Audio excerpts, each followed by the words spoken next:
debe repensar las reformas sociales que propone. 15 billones de pesos. El gobierno Petro tendrá un año 2024 emproblemado en materia económica. El comité de la llamada regla fiscal advirtió que hay que hacer un fuerte ajuste en gastos. Marta Olaya. Mónica, según los expertos de ese comité, el Ministerio de Hacienda tendrá que buscar, entre otros faltantes, 15 billones de pesos que deberían entrar como resultado de litigios a favor del Estado, pero ese ingreso todavía no es seguro, como se advirtió en la discusión del presupuesto para el próximo año.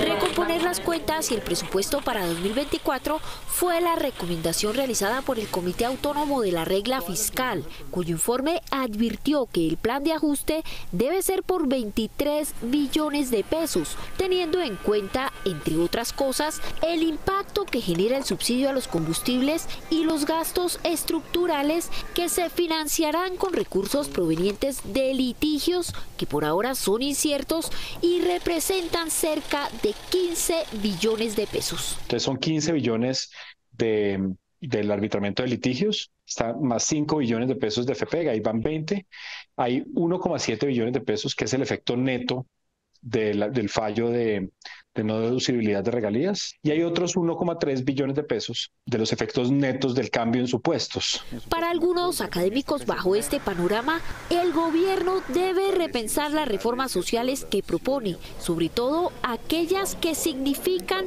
un alto costo fiscal para el Estado. Y desde luego va a tener que el gobierno pensar de manera más clara qué va a hacer con unas reformas sociales que tienen monumentales gastos. Ya hay cálculos de analistas que hablan de que ambas reformas le costarán al presupuesto nacional aproximadamente 17 billones de pesos. Sin embargo, en su análisis, el Comité de la Regla Fiscal aclara que esta situación no es atípica, teniendo en cuenta que los supuestos macroeconómicos como el dólar, el precio del petróleo y la inflación van cambiando, razón por la que siempre el gobierno tiene que revisar las cuentas. Esta no es una situación, digamos, totalmente anormal. Siempre existen retos para cumplir con los objetivos fiscales para el siguiente año, porque la macroeconomía es cambiante y los supuestos se van actualizando. El informe detalla que la ampliación del déficit fiscal total proyectado para 2023 pasaría de 69,5 billones de pesos a 71 billones de pesos, lo que aumenta las necesidades de financiamiento del gobierno. Se espera que en la divulgación del plan financiero que debe presentar el gobierno antes de finalizar este año, las cuentas concuerden y se hagan los ajustes para cumplir la regla fiscal del 2024. Con el fallo de la Corte Constitucional sobre la Ley de Paz Total de la administración Petro, que fue demandada por la oposición, el gobierno ganó y perdió. Joana Rodríguez.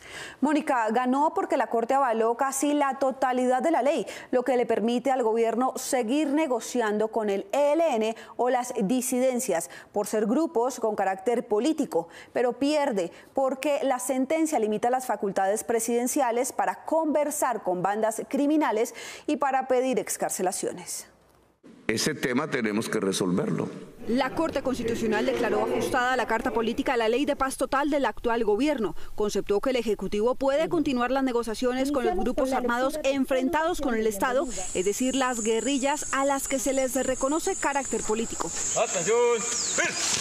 En cuanto a las bandas criminales, la Corte le puso límites al poder presidencial respecto a los términos de sometimiento a la justicia, que deben ser definidos mediante ley por el Congreso, y también respecto a la suspensión de órdenes de captura o excarcelaciones de voceros de paz que le corresponde a la rama judicial. El presidente Petro debiera convocar un acuerdo nacional para sacar adelante una ley que pueda ser el resultado de un consenso de todas las fuerzas políticas y nacionales para poder adelantar esos procesos tan necesarios hoy con esas estructuras. La Corte también tumbó la facultad presidencial de excarcelar y nombrar como voceros de paz a personas privadas de la libertad, porque afectaría la independencia judicial y las víctimas. Que es el juez el que va a tener que examinar en cada caso si las personas que ya vienen actuando como voceros pues sencillamente se mantienen en esa vocería, siguen realizando esa tarea o no. El fiscal Francisco Barbosa, que se ha opuesto al gobierno Petro, salió a cobrar el triunfo. Le dio un espaldarazo profundo a la Fiscalía General de la Nación de Colombia. Pero el senador Iván Cepeda lo contradijo. Hay que decirlo, el fiscal Barbosa es el gran derrotado en este proceso de control constitucional. Él hizo todos los esfuerzos junto a la procuradora Margarita Cabello para que esta ley fuera declarada prácticamente inconstitucional en su totalidad. Y lo que vemos es precisamente lo contrario. Aunque el gobierno ya intentó que el Congreso aprobara un proyecto de ley de sometimiento, este fracasó. Ahora le corresponderá presentar una nueva propuesta. Una dura crítica a las noticias falsas, a los medios que las reproducen y a la oposición que las impulsa hizo hoy Petro en un comunicado que hizo publicar en la página oficial de la presidencia. Miguel Ángel Peñaranda. Mónica, el presidente publicó su dura posición contra unos medios y los intereses que estos defienden con relación a la interpretación errónea que le dieron a la condición en que se presentó a la inauguración de los Juegos Nacionales la ministra del Deporte.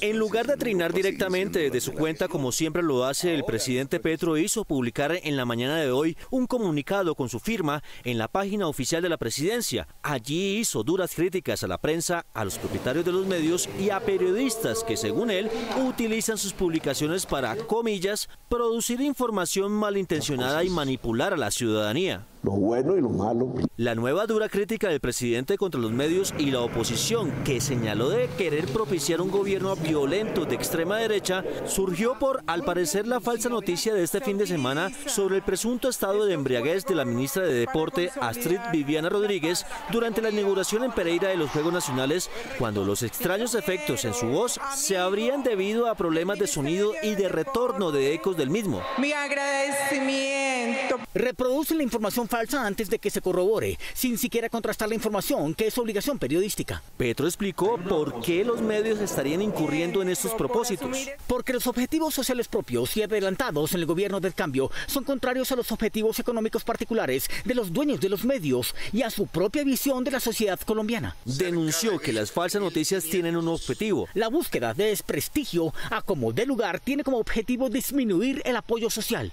Extrañamente, en mitad del comunicado, menciona sin nombre propio a un expresidente de la República que estaría interesado en frenar a quienes quieren contar la verdad de la violencia que sufre el país hace décadas. Solo habría que preguntarse por qué no les gusta que aparezca la verdad sobre la violencia pasada. ¿Por qué incluso con lobbies de expresidente quieren que no se escuche la declaración de alias Macaco ante la JEP o se la recorte? Finalmente, Petro volvió a invitar a la movilización para contrarrestar los ataques que, según él, se orquestan en la extrema derecha contra su gobierno. Por la vida.